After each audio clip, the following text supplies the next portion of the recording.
우리나라 건국 대통령 이승만 이야기. 스토리 김유선, 그림 유상무, 사단법인 대한민국 사랑의 발행, 행정안전부 후원.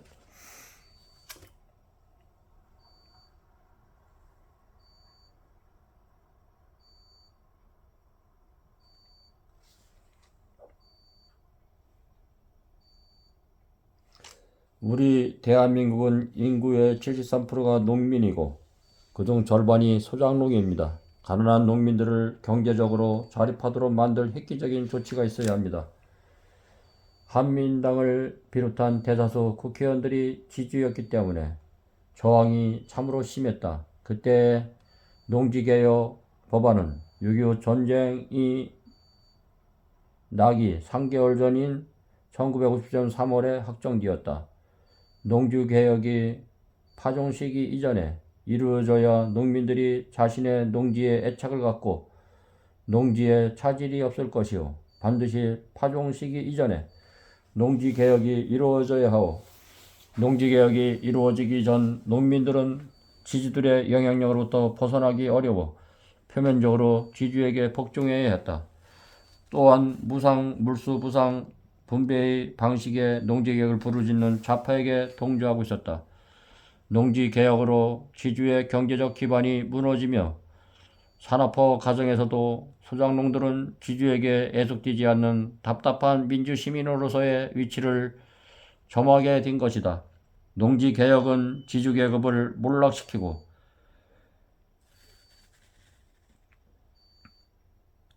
자장농을 키우는 혁명적인 결과가 나왔다. 그 결과 자연스럽게 불평등한 봉건적 신분제를 빨리 무너뜨리는 수단이 되었으며 시장 경제의 발달을 촉진하는 계기가 되었다. 결과적으로 농지개혁은 사회적 유동성을 촉진시키는 동력이 되었다. 1950년 6월 25일 새벽 북한의 기습 남침으로 4월 만에 수도 서울이 점령되었다. 정부는 그것이 전면 침략인지 극지 도발인지 판단하지 못했다. 그것이 전면 남침이라는 것은 오전 8시나 돼서야 알게 되었다. 이때 이미 소련제 야크 전투기가 서울 상공을 날고 있었다. 이승만은 동경의 메가다 사령부에 전화를 걸었으나 일요일이라 연결되지 않았다.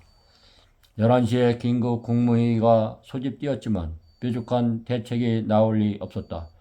정부는 시민들이 동의하지 않도록 하기 위해 국군이 침략군을 몰아내고 있다는 상투적인 방송을 내보는 데는 도리밖에 없었다. 여러분 동요하지 마십시오. 지금 우리 국군이 인민군을 모두 뽑아냈습니다. 뭔 소리요? 탱크들이 집 앞까지 내려오는 상황에 깨어도 일어나지 않는단 말이오. 메가더 원수가 깨면 이렇게 전하시오. 당신네들이 빨리 우리를 도와줘야 하면 여기 한국에 있는 미국인 2,500명을 다 죽이겠소.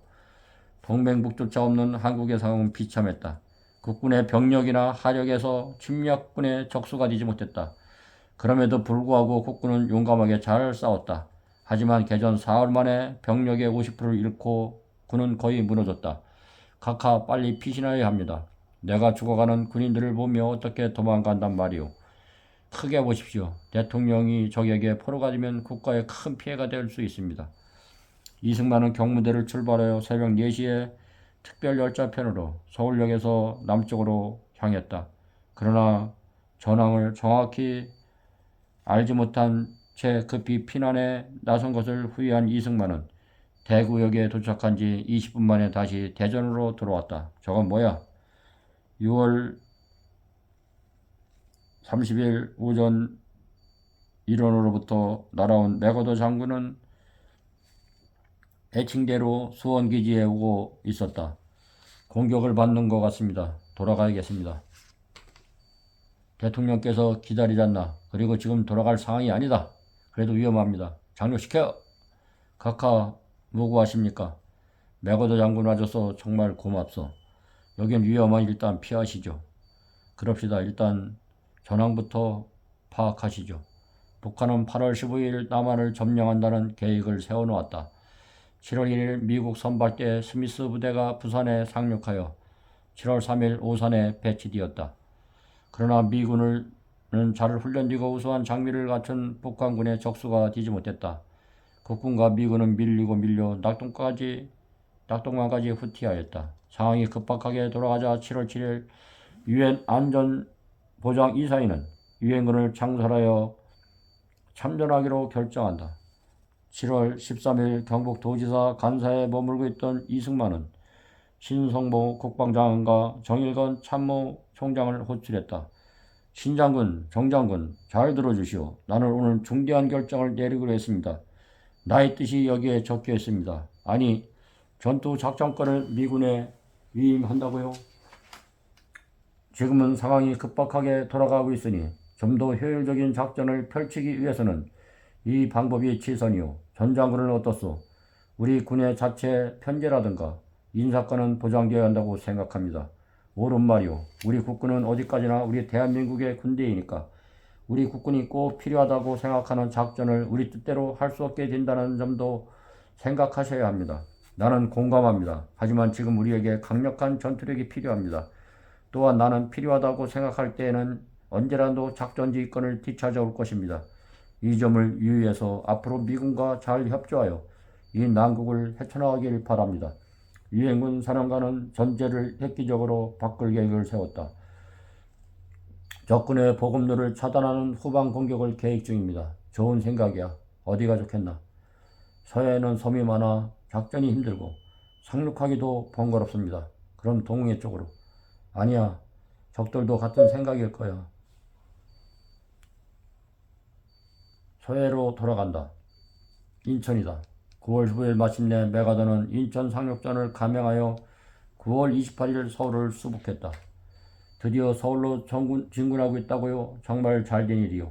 국방장관 수고했소. 그리고 꼭 우리 국군이 해야 할 일이 있어.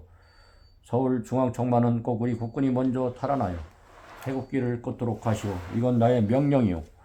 국군은 북진을 계속하여 38선에 도달했다. 이승만은 공격을 계속하여 북한까지 해박시킬 생각이었다. 이에 이승만은 9월 29일 메가더를 만나 38 이북 진격을 제안했다. 그러기 위해선 약간의 시간이 필요합니다. 아니에요.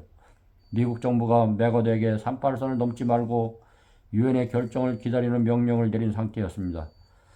38선을 넘지 말고 유엔의 결정을 기다리시오. 그게 이승만은 국군의 단독 북진을 결심하고 9월 30일 정일건 참모총장에게 비밀리에 북진을 명령했다.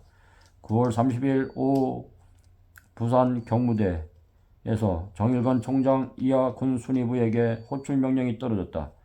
여러분, 38선에 도달한 우리 국군에게 어찌해서 북진하라는 명령을 하지 않소? 38선 때문인가 아니면 다른 이유 때문인가? 38선 때문입니다. 38선이 어찌 됐다는 건가? 무슨 철조망이라도 있다는 건가? 장벽이라도 쌓아 있다는 건가? 넘지 못할 골짜기라도 있단 말인가? 저희들은 대한민국 국군입니다. 유엔군과의 지휘권 문제가 있습니다만 각하의 명령을 따라야 할 사명과 각오를 갖고 있습니다. 38선 돌파는 이제 시간 문제입니다. 명령을 내리신다면. 여러분의 의견은 나에게 용기를 주었습니다. 나는 메가더 장군에게 우리 국군 지휘권을 내가 자진해서 넘길 것입니다. 따라서 뒤찾아올 때도 내 뜻대로 할 것이오.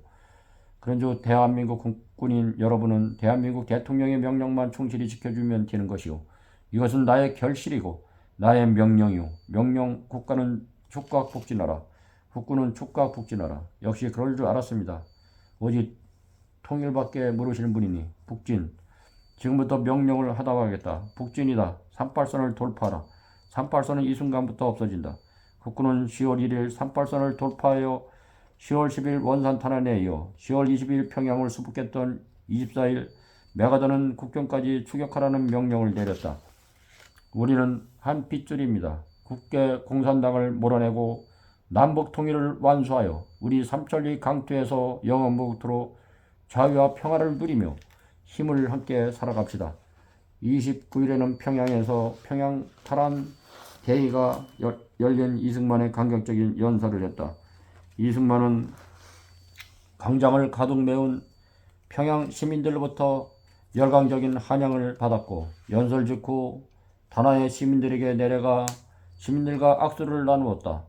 죽을 수도 있어도 자유권을 포기할 수는 없습니다.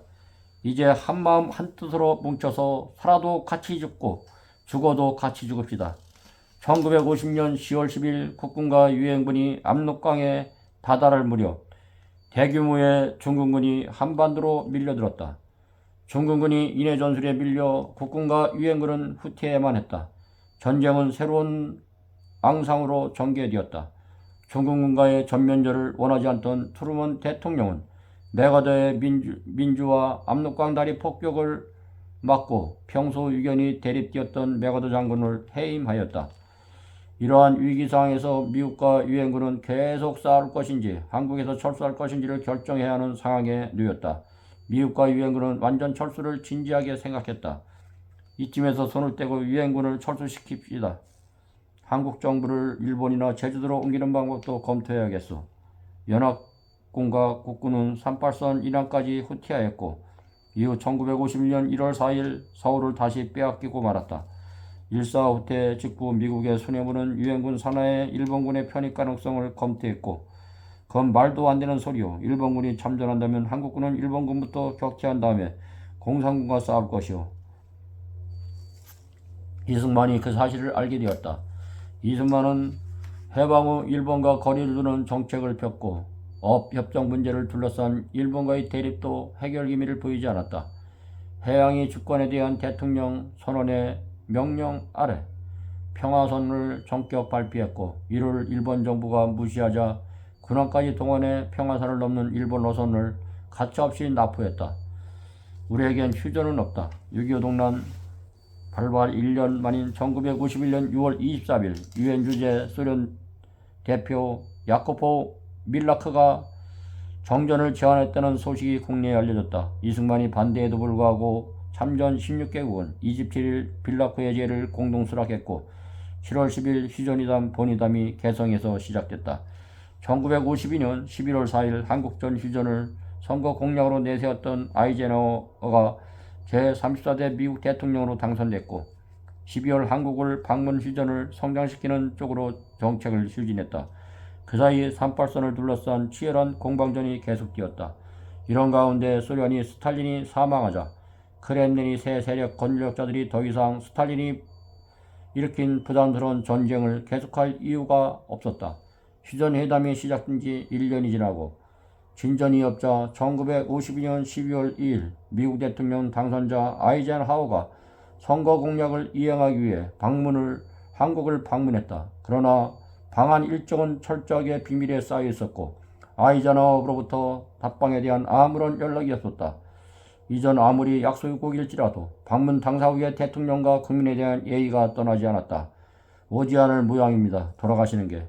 아이젠하워의 무례한 태도에 화가 난 이승만은 촉각 아이젠하워에게 메시지를 보냈다. 기아가 이곳에 오지 않는다면 본인은 아이젠하워가 한국을 방문하고 돌아가면서 한국 원수에 대한 예의를 하지 않고 떠난다는 사실을 전 세계에 공포할 생각입니다. 결국 아이젠하워는 마지못해 잠시 경무대를 방문한 후 한국을 떠났다. 3월 28일과 북한과 중공 측은 부상 포로 교환에 동의하는 동시에 전반적으로 포로 문제를 다시 대두하자고 제의해왔다. 휴전회담이 다시 본격화된 것이다.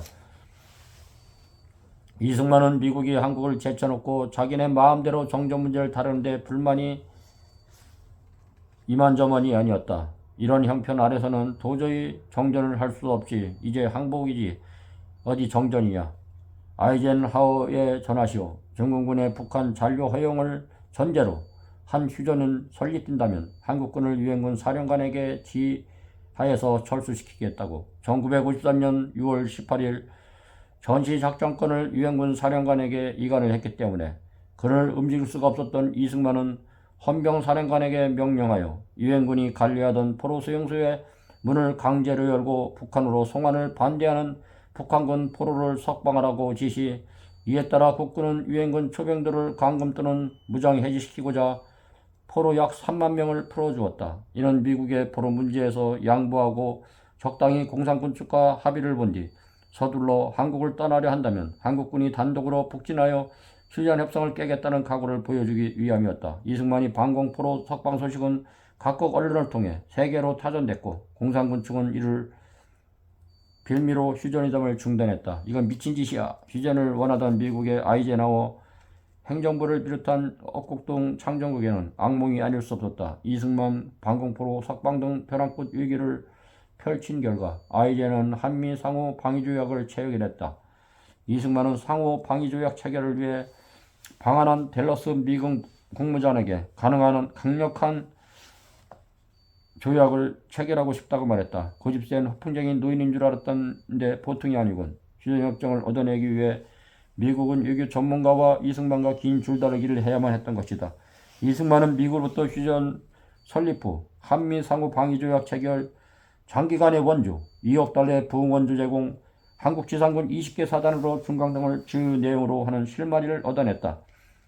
안타깝게도 우리 민족 전체의 생명과 희망이 그것에 달려있어 소련과 중국이 함께 북한을 적극적으로 지원하고 있는 엄연한 현실에서 미국은 한국이 도움을 요청할 수 있는 유일한 더 only 국가입니다. 이승만은 브리스 주한미군 대사의 회담에서 방위조약 체결의 목적이 무엇인지를 분명히 했다. 한국은 오늘 공산자들의 위협에 방위조약이 필요하지만 내일은 일본의 위협으로부터 보호받기 위하여 그 조약이 필요할지는 모르고 한미 상호 방위조약 체결은 약소국의 대통령으로서 최강대국 미국을 상대로 얻어낸 외교적 승리였다. 휴전회담 본회의는 중단 22일 만인 1953년 7월 10일 재개됐고 27일 오전 10시 판문점에서 유엔군 측 수석대표 해리슨 장군과 공산군 측 수석대표는 남일이 불과 10분 만에 협정을 체결하여 3년 1개월의 전쟁은 끝났다. 한국 통일 문제를 논의하기 위해 열린 제네바 정치회담은 1954년 6월 14일 결렬되었음을 공식적으로 선언했다. 미국은 공동국 등에서 공산주의의 팽창을 막기 위한 동북아시아 정책을 원만하게 수행하기 위해 한국과 일본의 관계 개선을 희망했다. 그러나 이승만의 생각은 달랐다. 나는 미국의 반공전선의 천병인 한국을 동북아시아의 정책의 중심에 넣고 생각하기를 희망합니다. 이러한 생각과 차이를 해소하기 위해 아이젠하워는 이승만을 초청했다. 이승만은 국빈 자격으로 1954년 7월 25일 미국을 방문하게 된다. 7월 28일 오후 상하양원 합동회의에서 이승만은 연설했다. 이승만은 하원의장 조셉 마틴의 미국 국민의 대단히 존경에 맞이하는 용감한 자유의 투사라는 소개를 받으며 연단에 섰다. 싸우려는 용기와 지혜만 있다면 자유세계는 공산세계를 타도하고 남을 만한 충분한 힘을 갖고 있습니다.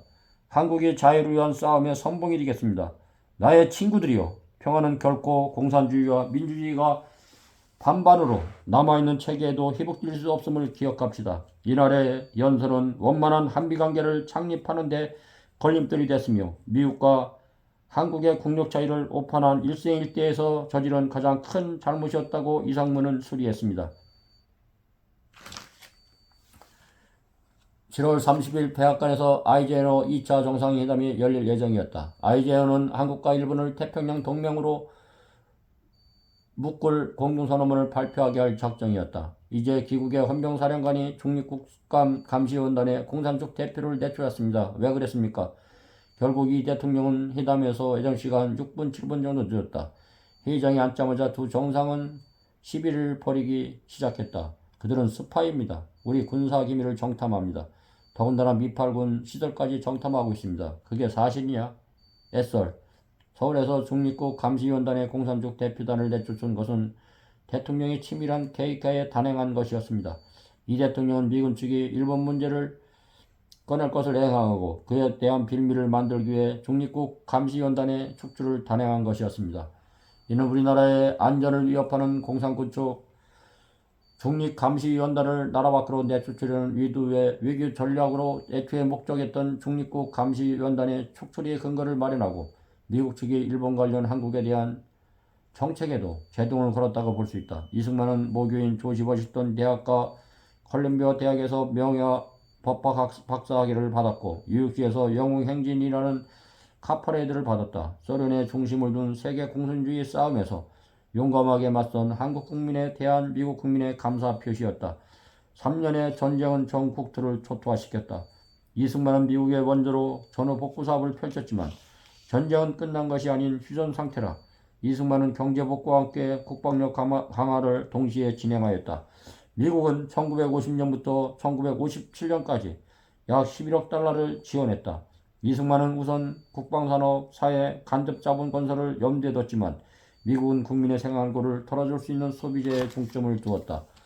1953년 부산 임시정부는 전후복구를 위해 산업의 기초가 되는 철강산업 정책을 진행했다. 미국은 수백만의 피난민들이 굶주리고 있는데 무슨 철강공업 건설이나 우선 민생부터 해결하라면서 거절했다. 무엇이나 양철판이라도 있어야 판잣집이라도 지을 것이 아닌가. 미국이 돈을 못 댄다면 우리 정부가 보유한 자체 자금이라도 공장을 지으시오. 이승만은 서독 최대의 제철시설 제조사인 덴마크시의 사회 철강공장 건설을 맡기며 수많은 기술자와 관리자들을 서독에 보내 현대식 철강산업을 배우고 오도록 했다. 특히 수입 대체사람을 육성하여 1953년 대한중공업 현 인천제철을 선두로 본격적인 전후복구에 산업 근대화에 큰 시동을 걸었다. 이승만은 원자로 도입에서 1959년 7월 14일 트리가 맞고 내 이 원자로 설치 공사를 시사했다.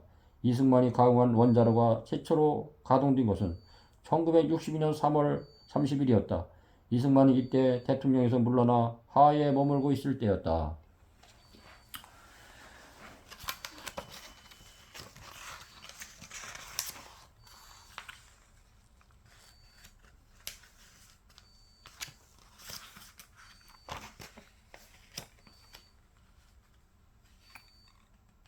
참 이승만 대통령이 없었으면 우리나라는 완전히 공산화가 되었고 이승만의 업적은 트루만 대통령, 아이젠허 대통령, 루즈벨트 대통령, 그의 메가더 장관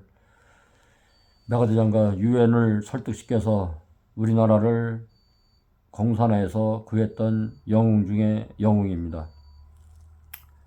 이승만 대통령의 그 힘찬 말이 있습니다. 싸우려는 용기와 지혜만 있다면 자유세계는 공산세계를 타도하고도 남을 만한 충분한 힘을 갖고 있습니다. 한국이 자유를 위한 싸움의 선봉이 되겠습니다. 나의 친구들이여, 평화는 결코 공산주의와 민주주의가 반발으로 남아있는 세계에서는 회복될 수 없음을 기억합시다.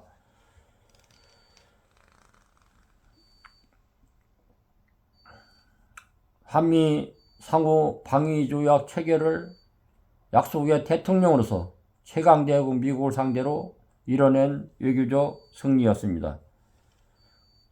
이승만 대통령이 한미 상호 방위조약을 만들었기 때문에 우리가 이렇게 잘 살고 있는 것입니다.